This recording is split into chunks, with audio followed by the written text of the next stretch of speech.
Hi guys, welcome back to Fake Mustache. When we left off, Lenny Flynn Jr. was at the Winston's Emerald Crown Buffet Platinum Club to hear Fako Mustachio, aka Casper Bing, speak. First, Fako Mustachio told the crowd that $17 billion had been stolen from his office that day. As you know, the Heidelberg Novelty Company is vital to the economy of Hairsprinkle, the United States of America, and the world. We're too big to fail. I was wondering if the state lawmakers would be willing to give us another $17 billion so we can stay in business. A dude with a gavel jumped up. All in favor say aye, he called. Everyone in the room but me said aye, even though half of them weren't state lawmakers. All opposed say nay, whispered the gavel dude. I thought about saying nay, but it would have made Fako suspicious of me, and all these brainwashed politicians would probably have torn me to pieces. So I just sat there. The governor got up and wrote Fako a check on the spot. Thank you, Governor. Thank you, my friends. He put the check in his pocket. Now let me first say a few words about Lenny Flynn Jr. The people around me started to shake and tremble. The lieutenant governor dropped his chopsticks. Evil one, evil one, evil one, the people whispered. Now wait just a second, said Fako. I know that every piece of evidence points to Lenny Flynn Jr. being guilty of the string of crimes that has wiped out banks, companies, and governments. I know that every reasonable person who has watched the news believes that Lenny Flynn Jr. is guilty. But not I. I believe that in this great country of ours, no one is truly guilty until they have been convicted in a court of law. The crowd applauded and murmured about Fako's wisdom and goodness.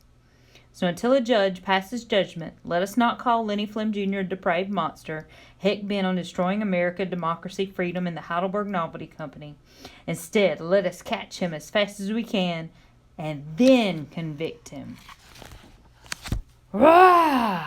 Is about as close as I can get to putting into writing the sound the crowd made after that. When people finally settled down, Fako continued. The governor is a close friend of mine, he said. I respect her and admire her. However, she hasn't been able to get the job done. She hasn't been able to catch Lenny Flynn Jr. I'm really sorry, said the governor. I know you are, Fako said. Would you mind resigning? Not at all, she said. And she leaned forward and spoke into the microphone. I hereby resign as governor of this great state. I've done my best to... Hey, let Fako talk, somebody hollered. Quit hogging the mic, Babs, shouted the lieutenant governor. So Fako started up again, and in a few minutes he had been appointed governor by unanimous vote of the state lawmakers. Everybody but me cheered, and then Fako's bodyguards escorted him out of the building. Excuse me, I said to the lieutenant governor, but if the governor resigns, I thought it was your job to take her place. Where's my jello? He snarled. I walked back to the trolley stop in a daze. Casper had me beat every step of the way. Now it wasn't just my word against his, it would be my word against the governor's. What could I do? How could I stop him? I might as well give up and go home. I'd have to wear the rodeo disguise for a while, but Casper would probably forget all about me soon. I was too insignificant and pathetic and tiny to cause him any trouble.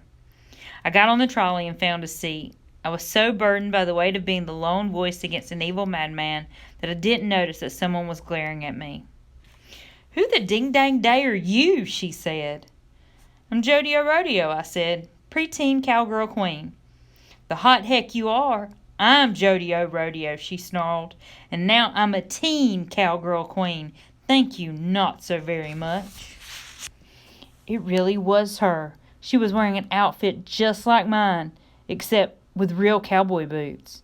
And she was beautiful. She had been cute when her show was filmed a couple of years ago, but now, wow, I said, you're beautiful.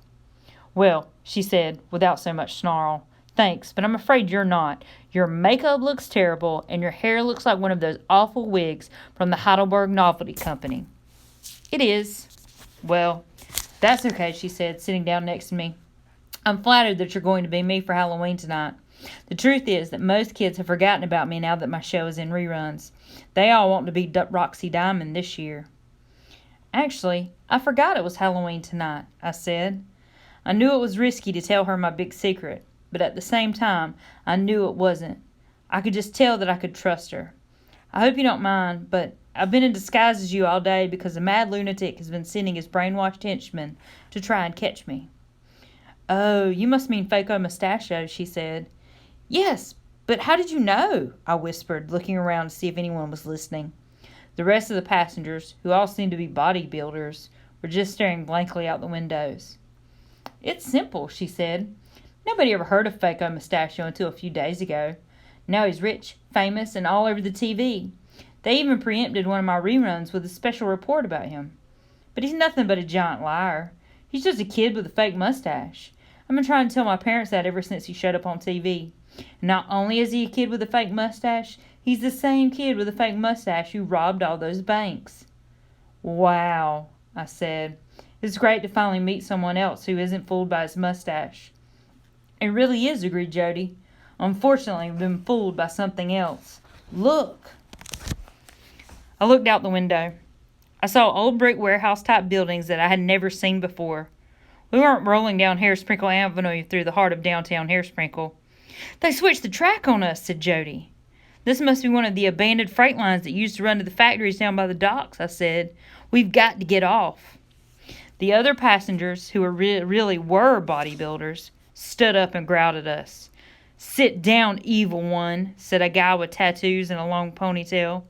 We know that one of you is the evil one and the other is a famous preteen cowgirl queen, but we don't know which one is which. Don't get us wrong, chanted the rest of the bodybuilders. You are both pretty as a picture, but one of you is pure evil. So sit down. We sat down, and they sat down. There was some clacking and lurching, and the trolley turned off onto a side track. The track led right up to a great big factory, the biggest one I've ever seen. There were giant letters on the side of the factory that read, Heidelberg Novelty Company. Jody, I've got to get out of here, I whispered. If Faco catches me, there'll be nobody to stop him. What about me? Maybe I can stop him. You shouldn't get involved. They'll let you go when they discover you're the real Jody. The driver blew the trolley whistle, and big 30-foot-high doors in the side of the factory slid open. The trolley started to roll inside. That gave me an idea, a crazy idea, 1,000,000-to-1 idea, but at least it was an idea. I've got a crazy 1,000,000-to-1 idea, I told Jody. Stay here and brace yourself against the seats. I'm going to force my way up there, throw myself against the control lever, speed up the trolley, and crash through whatever is waiting for us up ahead. In the carnage and confusion, I'll slip out the door. Oh yeah, when I push the control lever, I'm also going to open the door handle. And I guess I'd better... That's the dumbest thing I've ever heard, said Jody. Why not just let me pretend to be you, and you keep pretending to be me? That way they'll let you go, and if I get in any real trouble, I can easily prove that I'm really me, not you pretending to be me.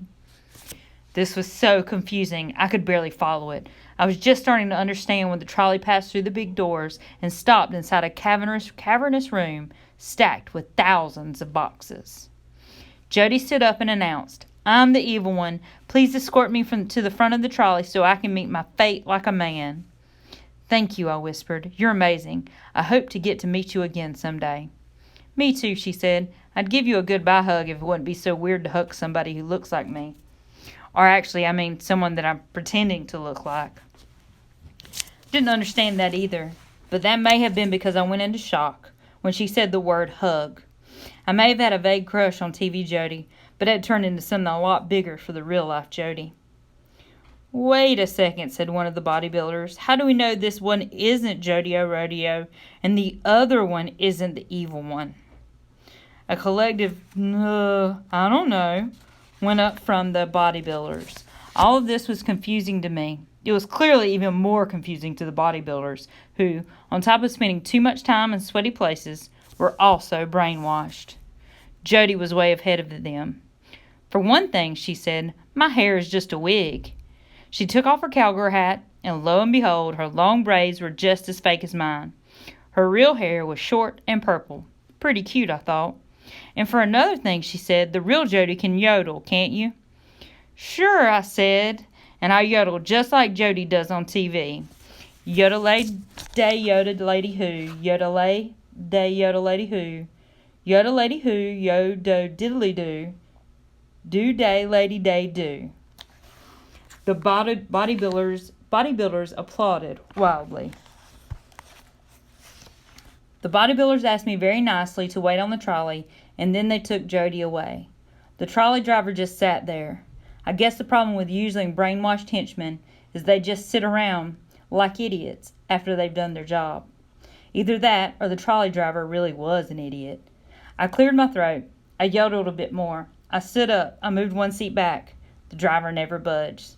So I just got up and went out the back door. Like I said, the loading room was stacked to the rafters with cardboard boxes. In between piles of boxes there were little trails and paths. In some places the path was more like a tunnel through the boxes. I ran for one of the tunnels and crawled out of sight. In a few minutes those bodybuilders were going to be back down here looking for me. You may have noticed that I didn't run away like Jody told me to.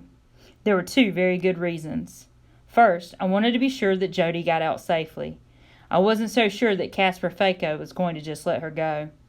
Secondly, if I left, I'd be no better off than I was before. Faco would be taking over the world and I would be on the run. What I needed to do was use this chance to spy a little, find out what his next plan was, and figure out a way to stop it. But if I was going to stay there, I couldn't keep wearing the Jody Rodeo costume. But if I took it off, I'd be recognized as the evil one. What I needed was a new disguise, I decided. Where could I get one? That's when I noticed that every box around me was labeled Heidelberg Novelty Company. I found a box that was sort of loose and carefully pulled it out of the stack. It was kind of like playing Jenga. I opened it. Plastic scrambled eggs. The next box, blue monster fingers. Then green monster fingers in the one after that. I found stink bombs, t-shirts that said my parents went to hair sprinkle and all I got was this lousy t-shirt, voting machines, trick gum, a poo-poo noise whistle, and, at last, a deluxe teen werewolf costume. It was pretty nice. It had fake eyebrows, fake ears, fake sideburns, a fake goatee, fake fur-covered mittens, and fake teeth. It even had a fake cardigan sweater, because teen werewolves are supposed to wear sweaters for some reason. It didn't seem like a perfect disguise, but it was Halloween after all. So if I got caught, I could always pretend to be a trick-or-treater. And I was glad to get out of the Jody Rodeo outfit. I looked at my watch. It was already 3:30. I've been a girl for more than 7 hours. Will Lenny get out of the warehouse? I guess we'll have to find out next time.